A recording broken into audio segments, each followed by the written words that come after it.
काल दिवसभरात पावसाने अक्षरशः धुमाकूळ घातलेला आहे. अवकाळी पावसामुळे सध्या आपण दक्षिण सोलापूर तालुक्यातील 13 मैल या ठिकाणी आहोत आणि या ठिकाणी पाहू शकतो की अक्षरशः हातातोंडाशी आलेलं हे टोमॅटोचं बाग आहे ते पूर्णपणे उद्ध्वस्त झाल्याचं चित्र आपल्याला पाहायला मिळत आहे.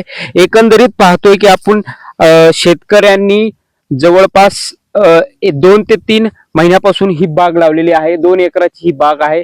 मात्र बाग जर पाहिली तर गारपीट आणि अवकाळी पावसामुळे अक्षरशः भुईसपाट झालेली आहे.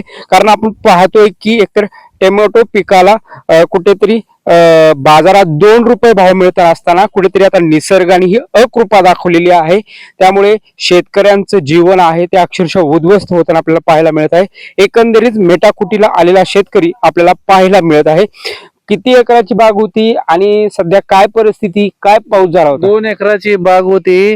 भाव 2 रुपये यार्डाला रोज कॅरेट जात होते 100.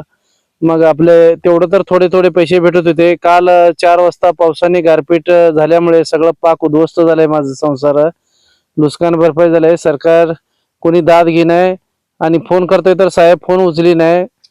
तेवढी विनंती आपली. किती बाग आहे ती किती रुपयांना हे जो माल आहे तो जातो आणि सध्या ह्याच्यात बाजारभाव काय आहे? किती खर्च आला होता लागवडीला? लागवडीला 1 लाख रुपये खर्च झालाय टोटल. आता मार्केट चालवतो तर रोज 1,500-2 हजार रुपये येत होते. पावसामुळे ते बी नुकसान झालंय सगळं. आता काही नाही राहिलंय. किती पाऊस पडला काय? पाऊस 4 वाजता चालू झाला. 4:45 वाजेपर्यंत गारपीट फुल पाऊस पडला. पाक उद्ध्वस्त झाला सगळं. आता काय मागणी आहे राज्य शासनाकडे? शेतकरी म्हणून बांधावर अधिकारी येतात का?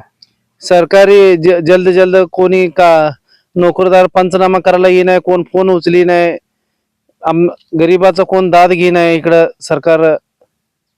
आपण पाहतोय की ह्या शेतकऱ्यांच्या व्यथा आहेत. कारण सरकारने कुठेतरी याकडे लक्ष द्यावं. आणि अशा पद्धतीने पाहतोय की टोमॅटोची बाग आहे ती पूर्णपणे अशी उद्ध्वस्त झालेली आहे, भुईसपाट झालेली आहे. त्यामुळे शेतकऱ्यांचं आर्थिक नुकसान झाल्याचं चित्र आपल्याला पाहायला मिळत आहे.